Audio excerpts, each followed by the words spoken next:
Assalamualaikum warahmatullahi wabarakatuh. Sebelumnya perkenalkan, nama saya Melisa Blakumia dengan NIM 2061933. Di sini saya ingin mempresentasikan sebuah materi dengan judul Bumi. Yang pertama kita akan membahas struktur lapisan bumi. Yang pertama ada kerak bumi. Kerak bumi merupakan lapisan paling atas dari struktur bumi. Kerak bumi dianalogikan sebagai kulit telur rebus karena sangat tipis dan rapuh dibandingkan dengan struktur yang ada di bawahnya. Ketebalan kerak bumi didaratan adalah sekitar 25-40 km. Pada pegunungan, ketebalan bisa mencapai 70 km. Sedangkan di lautan dan di kepulauan Hawaii merupakan kerak bumi paling tipis hanya 5 km saja. Kerak bumi ada dua macam, yaitu kerak benua terdiri atas granit dan kerak samudra yang terdiri atas batuan basal. Yang kedua ada mantel bumi. Mantel bumi berada di kedalaman 40 hingga 3000 km di bawah permukaan bumi. Mantel bumi tersusun dari besi, magnesium, dan silika. Bagian terluar mantel bumi cenderung lebih padat dan menempel dengan kerak bumi di atasnya. Mantel bumi bersama dengan kerak bumi membentuk lapisan yang disebut litosfer. Kemarin kita sudah belajar apa itu litosfer. Pada lapisan ini tersusun sebagian oleh batuan yang meleleh. Lapisan ini disebut dengan astenosfer. Astenosfer bersifat lunak dan plastis. Bagian inilah yang menyebabkan pergerakan lempeng tektonik tersebut. Yang ketiga ada inti bagian luar. Inti bagian luar merupakan struktur cair yang terdiri dari besi dan nikel.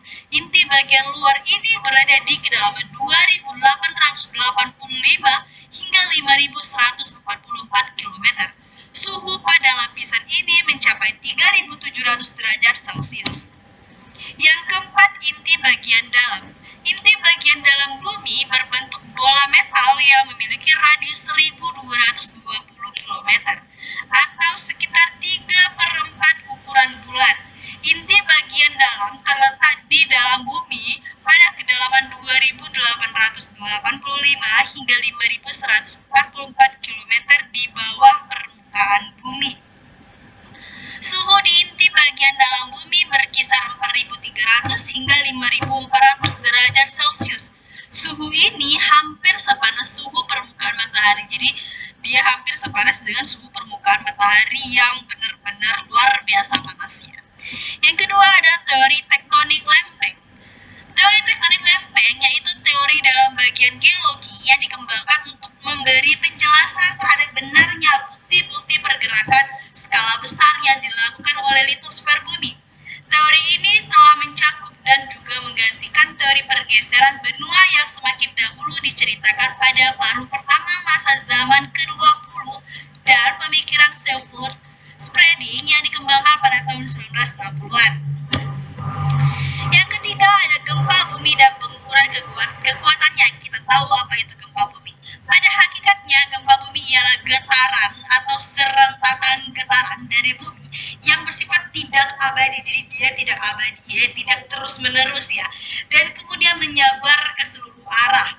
Jadi gempa bumi terjadi karena pergerakan lempeng bumi dan dapat dirasakan di permukaan bumi karena adanya gerak terutama di dalam lapisan bumi. Gerak tersebut antara lain gerak lempeng berupa tumbukan, bersimpangan, atau peregangan. Gempa bumi tektonik mempunyai keterkaitan erat dengan aktivitas vulkanis, perubahan relief, dan dalam kondisi tertentu dapat mengakibatkan bencana tsunami. Alat untuk mengukur gempa disebut seismografi. Seismografi ditemukan oleh Gray, Milne, dan Ewing pada tahun 1880. Untuk mengetahui ukuran gempa bumi diperlukan sebuah parameter gempa bumi. Misalnya waktu gempa bumi, pusat gempa bumi, dan kedalaman serta kekuatan gempa bumi. Parameter gempa sangat diperlukan sebagai dasar analisis dan interpretasi lanjutan mengenai gempa bumi yang sedang terjadi. Yang keempat, kita akan bahas batuan dan mineral. Batuan adalah suatu massa mineral yang dapat terdiri atas satu jenis mineral saja ataupun lebih. Mineral adalah suatu bahan atau unsur kimia atau gabungan beberapa unsur kimia sebagai hasil proses alam, bersifat homogen dan mempunyai mempunyai susunan atau rumusan kimia tertentu. Ada penggolongan batuan, ada batuan beku, batuan sedimen, serta batuan metamorf. Mineral adalah benda alam yang bersifat homogen dan mempunyai sifat fisik dan kimia tertentu. Sifat fisik antara lain ada warna, kilap, kekerasan, belahan, pecahan. Sifat kimianya, kandungan unsur atau senyawa kimia. Mineral pembentuk batuan dikelompokkan menjadi 3, mineral utama, mineral tambahan, serta mineral penyerta. Yang terakhir kita akan bahas hazard atau mitigasi gempa. Hazard itu adalah bahaya. Bahaya ya. Di sini saya sebagai contoh adalah di Universitas Sultan Hasanuddin Jambi.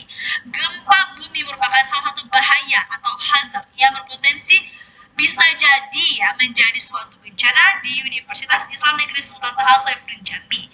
Ini sebagai contohnya saja saya ambil. Bahaya fisiknya meliputi jatuhnya benda dari penyimpanan barang, kaca, pohon tumbang, terjatuhnya akibat panik, serta robohnya bangunan. Bahaya kimia bila terjadi gempa yaitu bocornya kompor gas yang mengakibatkan timbulnya ledakan. Mitigasi gempa. Mitigasi itu apa? Mitigasi itu pencegahan ya, pencegahan kita jika terjadi gempa. Yang pertama, jangan panik ya. Jangan panik kalau ada gempa. Yang kedua, jangan gunakan lift. Jika kita dalam keadaan bermall atau dalam keadaan sedang berbelanja, jangan gunakan lift. Cari tanah lapang. Ini maksudnya ketika kita dalam ruangan, kita harus berusaha keluar dari ruangan tersebut, mencari tanah yang lapang, yang tidak ada bangunannya. Yang keempat, lindungi kepala dalam kondisi apapun. Dalam kondisi apapun kita harus selalu lindungi kepala kita. Yang kelima, bersembunyi di bawah meja jika atap mulai runtuh. Jika kita dalam ruangan sulit untuk keluar, maka kita bisa bersembunyi di bawah meja. Segera berhenti jika tengah berkendara. Jika kita tengah berkendara nih, baik itu bermotor, baik itu bermobil, kita harus benar-benar berhenti, stop dulu aktivitas kita, karena kita tidak tahu bahaya apa yang terjadi jika kita terus berkendara. Sekian materi dari saya akhiri. Wassalamualaikum warahmatullahi wabarakatuh.